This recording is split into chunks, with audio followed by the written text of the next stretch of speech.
ओम शांति। ओम शांति। आज की तारीख है 29 दिसंबर 2020। साकार महावाक्य। बाबा कहते मीठे बच्चे, संगम युग पर तुम ब्राह्मण संप्रदाय बने हो।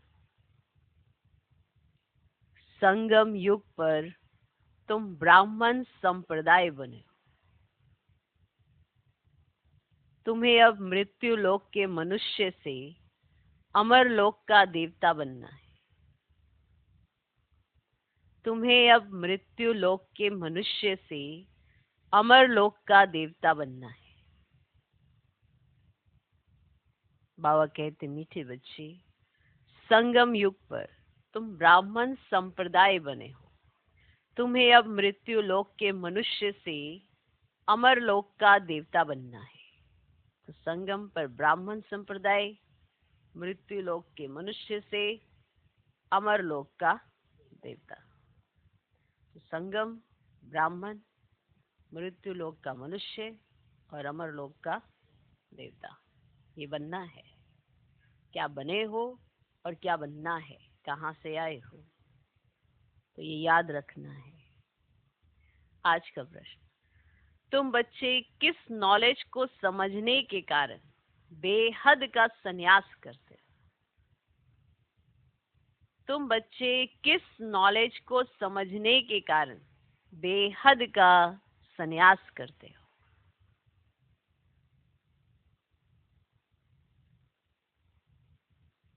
उत्तर, तुम्हें ड्रामा की यथार्थ नॉलेज है। तुम जानते हो ड्रामानुसार अब इस सारे मृत्यु लोक को भस्मीभूत होना है। तुम्हें ड्रामा की यथार्थ नॉलेज है। तुम जानते हो ड्रामानुसार अब इस सारे मृत्यु लोक को भस्मीभूत होना है। अभी ये दुनिया वर्थ नॉट ए पेनी बन गई है। हमें वर्थ पाउंड बनना है।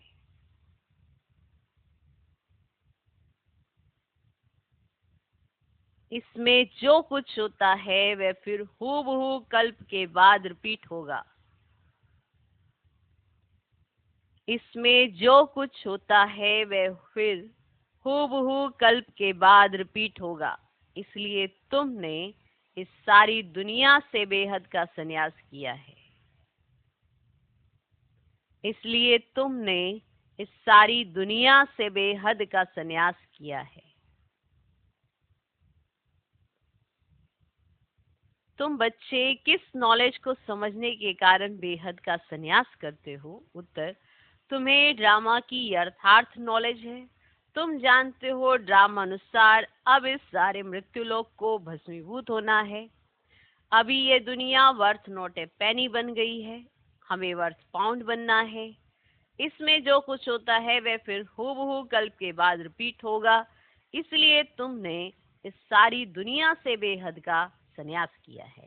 तो ड्रामा की नॉलेज जिसे यथार्थ है वो ही करता है बेहद का संन्यास। आज का गीत है, आने वाले कल की तुम तस्वीर हो। ओम शांति। बच्चों ने गीत की लाइन सुनी।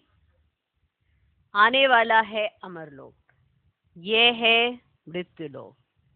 अमरलोक और मृत्युलोक का यह है पुरुषोत्तम संगम युग। अब आप पढ़ाते हैं संगम पर, आत्माओं को पढ़ाते हैं। इसीलिए बच्चों को कहते हैं आत्म अभिमानी हो बैठो। क्या कहते हैं? आत्म अभिमानी हो बैठो, क्योंकि ये पढ़ाया जो जा रहा है वो आत्मा को जा रहा है, शरीर को नहीं। इसलिए आत्म अभिमानी हो बैठो। ये निश्चय करना है हमको बेहद का बाप पढ़ाते हैं। हमारी एम ऑब्जेक्ट ये है, ये आत्मा की एम ऑब्जेक्ट है। लक्ष्मी नारायण या मृत्यु लोक के मनुष्य से अमर लोक का देवता बनना। ऐसी पढ़ाई तो कभी कानों से नहीं सुनी, ना किसको कहते हुए देखा जो कहे बच्चों तुम आत्म अभिमानी हो बैठो। ये निश्चय करो कि बेहद का बाप हमको पढ़ाते हैं। कौन सा बाप? बेहद का बाप निराकार शिव। अभी तुम समझते हो हम पुरुषोत्तम संगम युग पर है। अभी तुम ब्राह्मण संप्रदाय बने हो, फिर तुमको देवता बनना है। पहले शूद्र संप्रदाय के थे, बाप आकर पत्थर बुद्धि से पारस बुद्धि बनाते हैं। पहले सतो प्रधान पारस बुद्धि थे, अब फिर बनते हैं। ऐसे नहीं कहना चाहिए कि सत्युग के मालिक थे। सत्युग में विश्व के मालिक थे, फिर 84 जन्म ले सीढ़ी उतरते उतरते सतो प्रधान से सतो रजो तमो में आए हैं। आया ना? पहले सतो प्रधान थे तो पारस बुद्धि थे, फिर आत्मा में खाद पड़ती है। मनुष्य समझते नहीं। बाप कहते हैं तुम कुछ नहीं जानते थे। ब्लाइंड फेथ था। सिवाय जानने के किसकी पूजा करना व याद करना, उसको ब्लाइंड फेथ कहा जाता है। और अपने श्रेष्ठ धर्म, श्रेष्ठ कर्म को भी भूल जाने से वह कर्म भ्रष्ट, धर्म भ्रष्ट बन पड़ते हैं। भारतवासी इस समय दैवी धर्म से भी भ्रष्ट है। बाप समझाते वास्तव में तुम हो प्रवृत्ति मार्ग वाले।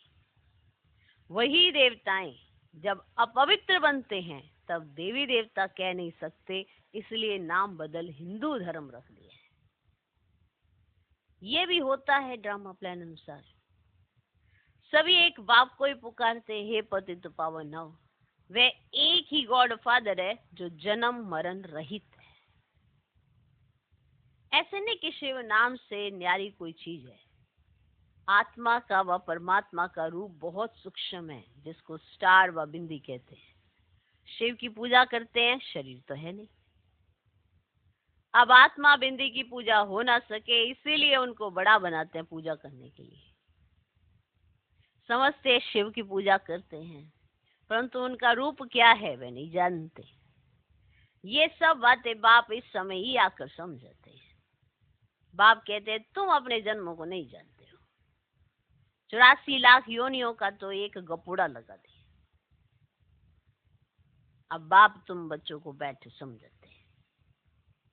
अभी तुम ब्राह्मण बने हो, फिर देवता बनना है।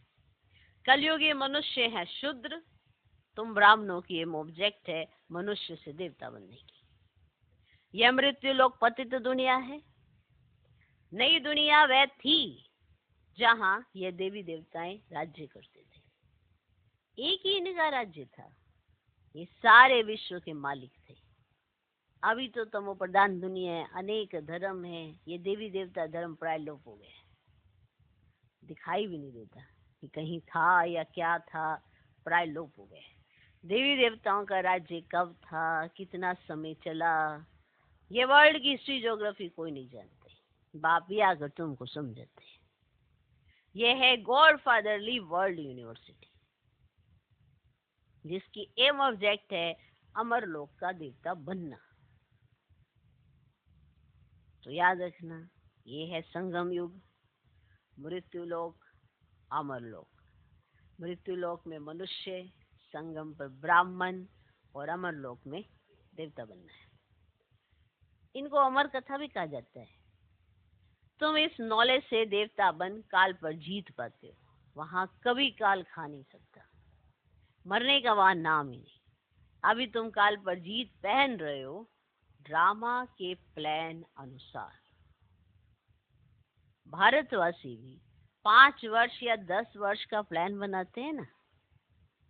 समझते हम राम राज्य स्थापन कर रहे हैं। अब बेहद के बाप का भी प्लान है राम राज्य बनाने का। वह तो सब है मनुष्य, अब मनुष्य तो राम राज्य स्थापन कर ना सके। राम राज्य कहा ही जाता है सत्य को। इन बातों को कोई जानते नहीं है। मनुष्य कितनी भक्ति करते हैं, जिस्मानी यात्राएं करते हैं। अब दिन अर्थात सतयुग त्रेता में इन देवताओं का राज्य था, और फिर रात में भक्ति मार्ग शुरू होता है। अब सतयुग में भक्ति नहीं होती है। अब ज्ञान, भक्ति, वैराग्य, ये बाप समझाते हैं। अब वैराग्य दो प्रकार का है। एक है हठ योगी निवृत्ति मार्ग वालों का, वे घर बार छोड़ जंगल में जाते हैं। अब तुमको तो वेद का संन्यास करना है, सारे मृत्यु लोक का। वो तो सिर्फ घर छोड़कर जंगल में जाते हैं, तुम्हें तो सारे मृत्यु लोक का करना है संन्यास। बाप कहते हैं ये सारी दुनिया भस्मीभूत होने वाली है। अब ड्रामा को अच्छी रीति समझना है, बहुत अच्छी रीति समझना है। किसको? ड्रामा को। जो मिसर टिक टिक होती रहती है, जो कुछ होता है फिर कल्प 5000 वर्ष के बाद हूबहू रिपीट होगा। इसको बहुत अच्छी रीति समझ कर बेहद का संन्यास करना है। समझो कोई विलायत जाते हैं, कहेंगे वहां हम ये नॉलेज पढ़ सकते हैं। अगर आपसे कोई पूछे कि हम विलायत चले जाएंगे तो क्या हम वहाँ ये नॉलेज पढ़ सकते हैं? बाप कहते हैं हाँ, कहाँ भी बैठो तुम पढ़ सकते हो। इसमें पहले 7 रोज का कोर्स लेना पड़ता है, वो तो सहज है। आत्मा को सिर्फ ये समझना होता है। हम सतो प्रधान विश्व के मालिक थे, अब तमो प्रधान बन गए हैं, है ना। अब तब क्या थे? विश्व के मालिक थे, तो क्या थे? सतो प्रधान थे ना क्या? और अब क्या है ना। तो 84 जन्मों में बिल्कुल ही वर्थ नोट है, पैनी बन पड़े हैं। अब फिर हम पाउंड कैसे बने, है ना। अब कलयुग है, फिर जरूर सतयुग होता है। बापू कितना सिंपल समझाते हैं। 7 दिन का कोर्स समझना है, कैसे हम सतो प्रधान से तमो प्रधान बने हैं। काम सीता पर बैठ तमो प्रधान बने, अब फिर ज्ञान सीता पर बैठ सतो प्रधान बनना है। अब वर्ल्ड की हिस्ट्री ज्योग्राफी रिपीट होती है, चक्र फिरता रहता है ना। अब यह संगम युग, फिर सतयुग होगा। अभी हम कलयुगी विश्व से बने हैं, सो फिर सतयुगी वाइस लैस कैसे बने, उसके लिए बाप रास्ता बताते हैं। अब पुकारते भी है ना कि हमारे में कोई गुण नहीं है, इसे सब कहते हैं ना। अब हमको ऐसा गुणवान बनाओ, जो कल्प पहले बने थे उन्हों को ही फिर बनना है। बाप समझाते हैं पहले पहले तो अपने को आत्मा समझो। क्या समझो? आत्मा समझो। आत्मा ही एक शरीर छोड़ दूसरा लेती है। अभी तुमको देही अभिमानी बनना है। क्या बनना है? देही अभिमानी बनना है। क्या बनना है? मालूम है ना देह अभिमान क्या होता है, देही अभिमानी क्या होता है, मालूम है? पता तो सब चल गया है, फिर भी देह अभिमान के चलते अपने कर्म करते रहते हैं। तो बनना क्या है? देही अभिमानी बनना है। अभी ही तुम्हें देही अभिमानी बनने की शिक्षा मिलती है। ऐसे नहीं तुम सदैव देही अभिमानी रहेंगे, नहीं। सतयुग में तो नाम शरीर के रहते हैं, लक्ष्मी नारायण के नाम पर ही सारी कारोबार चलती है। अब यह संगम युग जबकि बाप समझते हैं, तुम नंगे माना अशरीरी आए थे, फिर अशरीरी बन वापिस जाना है। अपने को आत्मा समझ बाप को याद करो। अब यह है रूहानी यात्रा कि समझना क्या है अपने आप को। अब आत्मा अपने रूहानी बाप को याद करती है। अब बाप को याद करने से तो पाप भस्म होंगे, इसको योग अग्नि कहा जाता है। अब याद तो तुम कहाँ भी कर सकते हो, 7 दिन में समझाना होता है ये सृष्टि चक्र कैसे फिरता है, कैसे हम सीढ़ी उतरते हैं। अब फिर इस एक जन्म ही में चढ़ती कला होती है, एक ही जन्म में।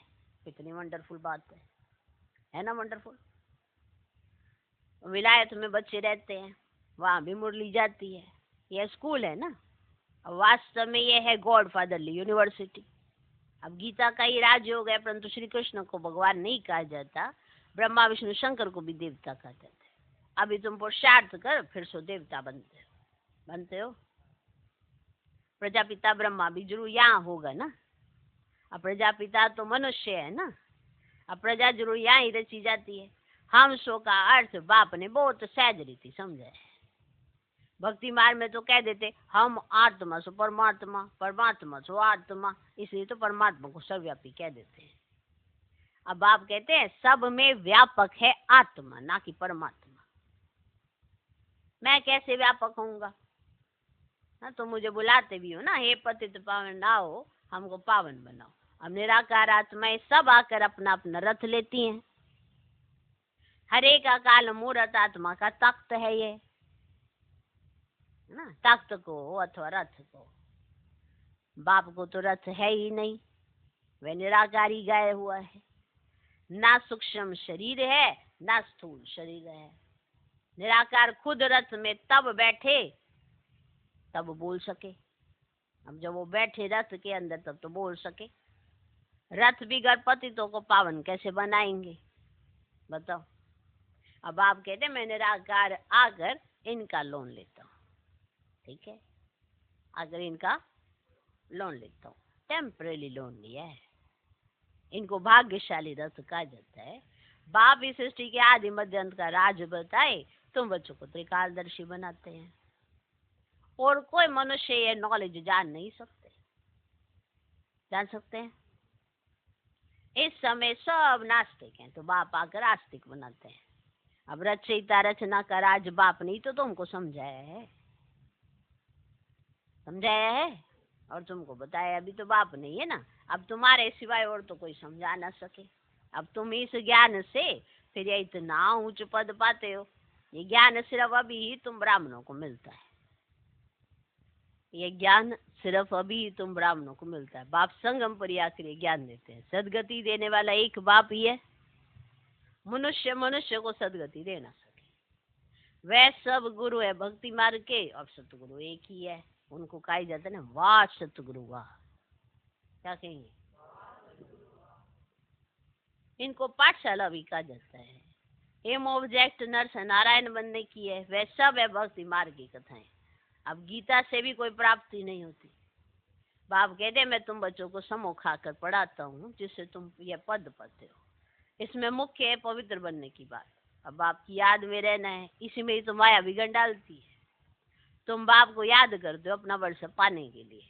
यह नॉलेज सब बच्चों के पास जाती है। तो पॉइंट शुरू हुआ था कि अगर मैं विलायत जाऊं तो मुरली मिल सकती है कि नहीं। तो जब 7 दिन के कोर्स के अंदर सब बात समझ आ जाती है, फिर मुरली पढ़ो तो सब समझ आ जाता है। ठीक, तुम बाप को याद करते हो, अपना वर्षा पाते हो, याद की यात्रा से ही तो करते हो ना। अब यह नॉलेज सब बच्चों के पास जाती है। कभी भी मुरली में सुनाओ, मुरली में सुई गोया अपसेंट पड़ जाती है। मुरली से कहाँ भी बैठे रिफ्रेश होते रहे, कहाँ भी बैठे रिफ्रेश होते रहेंगे मुरली से। श्रीमत पर चलना पड़े, बाहर में जाते तो बाप समझाते पवित्र जरूर बनना है, वैष्णव होके रहना है। कैसे? वैष्णव होके रहना है। वैष्णव भी 2 प्रकार के होते हैं। एक वैष्णव वल्लभाचारी भी होते हैं, परंतु विकार में जाते हैं। पवित्र तो है ही नहीं। तुम पवित्र बन विष्णु वंशी बनते हो, वहां तुम वैष्णव रहेंगे, विकार में नहीं जाएंगे। वह है अमरलोक और यह है मृत्युलोक। यहाँ विकार में जाते हैं। अभी तुम विष्णुपुरी में जाते हो, कहाँ जाते हो? अभी तुम विष्णुपुरी में जाते हो, वहाँ विकार होता नहीं। वह है वाइसलेस वर्ल्ड। योग बल से तुम विश्व की बादशाही लेते हो। वे दोनों आपस में लड़ते हैं, मक्खन बीच में तुमको मिलता है ना। तुम अपनी राजधानी स्थापन कर रहे हो। सभी को यही पैगाम देना है। छोटे बच्चों का भी हक है। शिव बाबा के बच्चे हैं ना, तो सबका हक है सबको कहना अपने को आत्मा समझो। माँ बाप में ज्ञान होगा तो बच्चों को भी सिखलाएंगे। अब माँ बाप में ज्ञान होगा तो बच्चों को भी सिखलाएंगे। शिव बाबा को याद करो, है ना। हमसे पूछा हम अपने बच्चों को कैसे सिखलाएं। हर माँ को पता होता है मेरे बच्चे की नब्ज कहाँ है, वैसे ही सिखलाओ जैसे और चीजें सिखाते हो। और भी तो खाना सिखाया, पाना सिखाया, तो ज्ञान नहीं सिखा सकते। कहते वो मजाक उड़ाते हैं। तो देखो ना आपका बच्चे का इंटरेस्ट कहाँ है, उसको जोड़ो ना, कनेक्शन जोड़ो बाबा के साथ। ऐसे आत्मा परमात्मा करते रहोगे कोई भी नहीं सुनेगा। पावर तो सुनता है कोई, पावर तो सबको चाहिए। बच्चे को भी पावर चाहिए। इतनी पावर आ जाएगी, बुद्धि में ताकत आ जाएगी, कोई डिसीजन लेना हो तो तरीका हो। इंजीनियर को सिखाना है, इंजीनियर की भाषा में सिखाओ। डॉक्टर को सिखाना है, डॉक्टर की भाषा में सिखाओ। सबको यही थोड़ा कहते रहोगे आत्मा परमात्मा। हाँ, लेकिन फिर बाद में कनेक्शन जोड़ो कि यहाँ कहाँ से रहे ज्ञान। ज्ञान का मूल क्या है, बीज क्या है, अब कोई आपको कहे कि चलो सत्संग की ओर, है ना, अब कहेंगे बूढ़े होंगे तो जाएंगे सत्संग में, पहले क्यों जाए, पहले तो पार्टी में ले जाओ, है ना। तब किसी को चलो पार्टी में, तो पार्टी के बाद ये बैठे कॉपी पेन लेके सत्संग कर रहे हैं। ना तो ये वैसे वाला सत्संग है, ना ये वैसे वाली पार्टी है, और ये पार्टी भी है सत्संग भी है। कितना वंडरफुल खेल। हक तो सबका है। देखो छोटा बच्चे का भी हक होता है, उसको आप शुरू से ही वही वाली समझानी देते रहो। तुम तो उसकी तोतली भाषा में जैसे और पढ़ाई कराते हो ऐसे ही भी पढ़ाई करा दो, परफेक्ट हो जाएगा।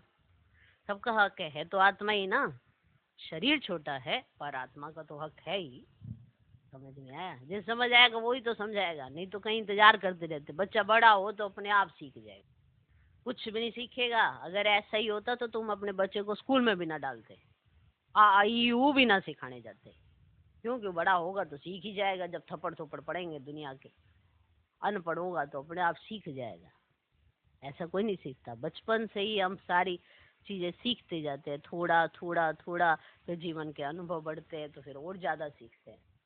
ओके, तो छोटे बच्चों का भी हक है, शिव बाबा के बच्चे है ना, तो सबका हक है। सबको कहना है अपने को आत्मा समझो। माँ बाप में ज्ञान होगा तो बच्चों को भी सिखाएंगे, शिव बाबा को याद करो, सिवाय शिव बाबा के दूसरा ना कोई। अब बच्चा माँ बाप को देखेगा कि शिव बाबा को याद करते हैं, तभी तो बच्चा शिव बाबा को याद करेगा। हक उसका है कि डायरेक्ट एक बाप की श्रीमत पर तो चले, पता तो चले उसे कि कौन है वो। तो डालते जाओ डालते जाओ, कौन दे रहा है तो पक्का तुम्हें पहले होगा, तभी तो तुम बच्चे को पक्का कराओगे ना। समझ में आया?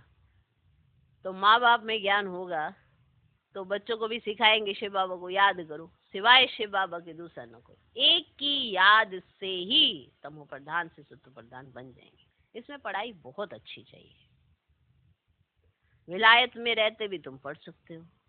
इसमें किताब आदि कुछ भी नहीं चाहिए, कुछ नहीं। तो इसमें किताब आदि कुछ भी नहीं चाहिए, कहाँ भी बैठे तुम पढ़ सकते हो, बुद्धि से याद कर सकते हो। ये पढ़ाई इतनी सहज है।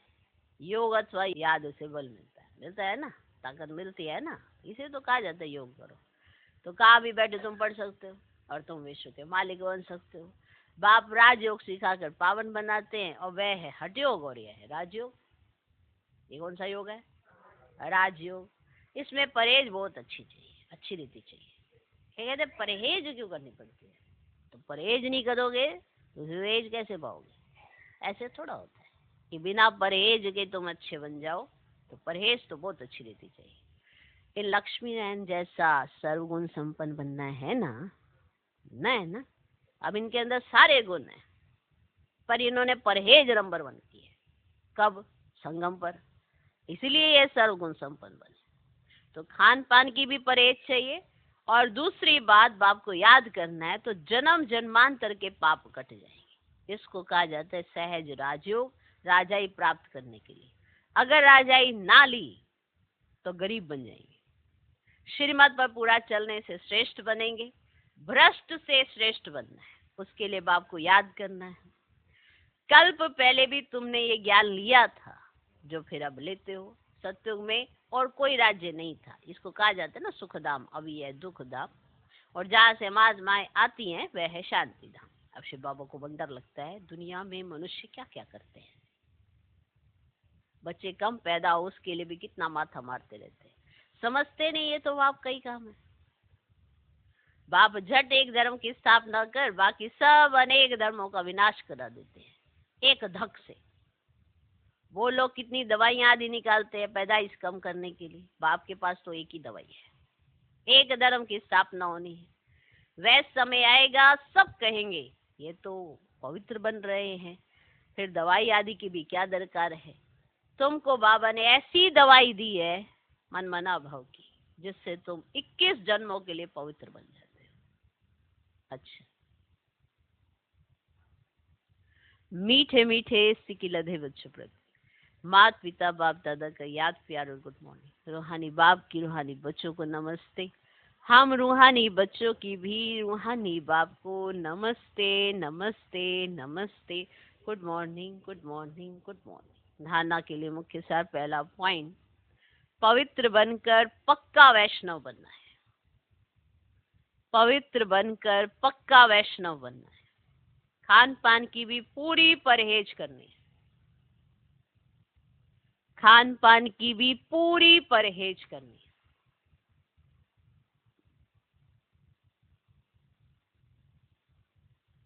श्रेष्ठ बनने के लिए श्रीमत पर जरूर चलना है। श्रेष्ठ बनने के लिए श्रीमत पर जरूर चलना है।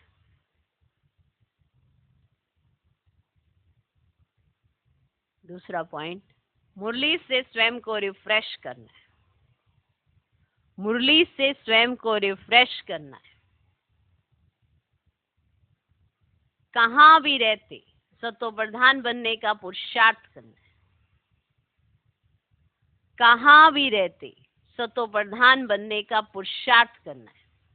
मुरली एक दिन भी मिस नहीं करनी है। मुरली एक दिन भी मिस नहीं करनी है।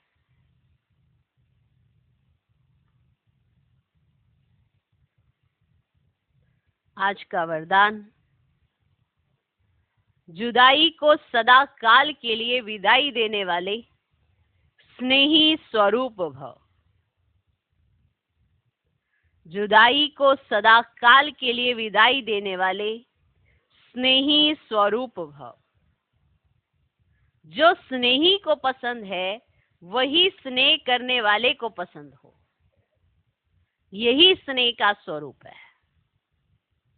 चलना, खाना, पीना, रहना स्नेही के दिल पसंद हो। इसलिए जो भी संकल्प व कर्म करो तो पहले सोचो कि ये स्नेही बाप के दिल पसंद है। क्या ये बाबा को पसंद है? पसंद है तो करो। अगर उन्हें पसंद नहीं फिर भी करते हो तो उनके विपरीत चल रहे हो।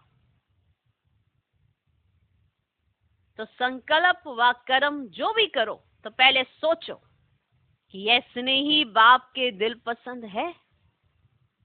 ऐसे सच्चे स्नेही बनो तो निरंतर योगी सहज योगी बन जाएंगे। यदि स्नेही स्वरूप को समान स्वरूप में परिवर्तन कर दो तो अमर भव का वरदान मिल जाएगा और जुदाई को सदा काल के लिए विदाई मिल जाएगी। तो जो भी सोचो ये जरूर देखो क्या ये स्नेही बाप को पसंद है। क्या बाबा को ये पसंद आएगा? अगर आएगा तो ही करो, अगर नहीं तो कभी ना करो। हमारा चलना, हमारा खाना, पीना, रहना, करना कुछ भी हो वो ये जरूर देखो क्या ये बाबा को पसंद है तो करो। तो जुदाई को विदाई दे दो और मिलन मनाओ। फिर भले कहीं पर भी रहोगे ऐसा लगेगा कि बाबा का स्नेह मुझ पर बरस रहा है। आज का स्लोगन, स्वभाव इजी और पुरुषार्थ अटेंशन वाला बनाओ। अगर स्वभाव इजी है, इजी हर चीज को एक्सेप्ट कर लेते हैं तो बहुत अच्छा पुरुषार्थ भी चलता है क्योंकि वो फ्लेक्सिबल है। स्वभाव इजी और पुरुषार्थ अटेंशन वाला बनाओ। हमेशा अपने पुरुषार्थ पर अटेंशन रखो कि क्या मैं गलत कर रहा हूँ, क्या मैं सही कर रहा हूँ, क्या ये एक्टिविटी बाबा को पसंद आएगी। अगर आएगी तो करो वरना नहीं करो। जिसके लिए आए हो, जिसके लिए सब कुछ करने को तैयार हो और फिर अपनी मर्जी चलाते, ऐसे कैसे हम बनेंगे?